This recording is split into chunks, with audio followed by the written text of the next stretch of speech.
is a new twist in the ongoing probe of Russian interference in the presidential election. Social media sites like Facebook and Twitter have already come under fire. Well, now YouTube is drawing scrutiny as well. NBC's business correspondent Jolene Kent has more on that. Hey, Joe, good morning. Hey, Hoda, good morning. YouTube is the latest social media company under the microscope for giving a platform to Russian propaganda in the lead up to the 2016 presidential election. YouTube is the most watched video site in the world, and now Congress is calling for more oversight. YouTube is under fire, accused of letting Russia propaganda spread on its platform through the Russia-funded television network Russia Today, known as RT. U.S. intelligence officials tell the New York Times that in 2016, RT consistently featured negative stories about Hillary Clinton on its YouTube channel. Russia Today, which was founded 12 years ago and is funded by the Russian government, has 2.2 million subscribers on YouTube. Its videos have been watched more than 5 billion times, among them an RT-produced show hosted by former Minnesota Governor Jesse Ventura. Now, I remember they told us when this whole Russian thing started, which I'll tell you, I don't believe it. Where's the proof?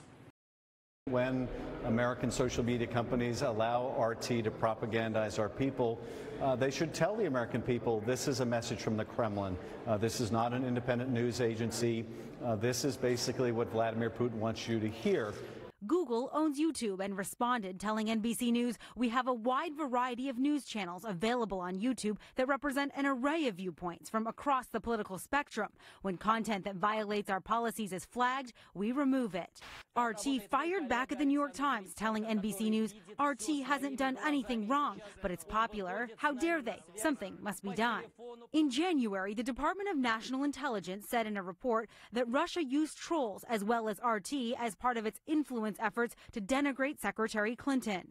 Russia Today chief editor Margarita Simonyan laughed it off in an interview with Richard Engel. No serious person who knows anything about the world, who can use internet for God's sake, would ever believe that.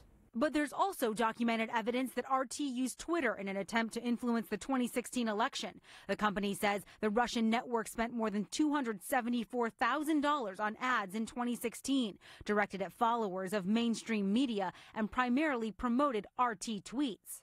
And Congress is hungry for more information. Twitter, Google, and Facebook will face off with investigators on Capitol Hill next week. Also, big news this morning, Twitter announcing that it will now clearly label political ads that you see in your feed, including who bought them and how much they're spending. Twitter's trying to get ahead of those congressional hearings next week, guys. All right, Joe, thank you so much.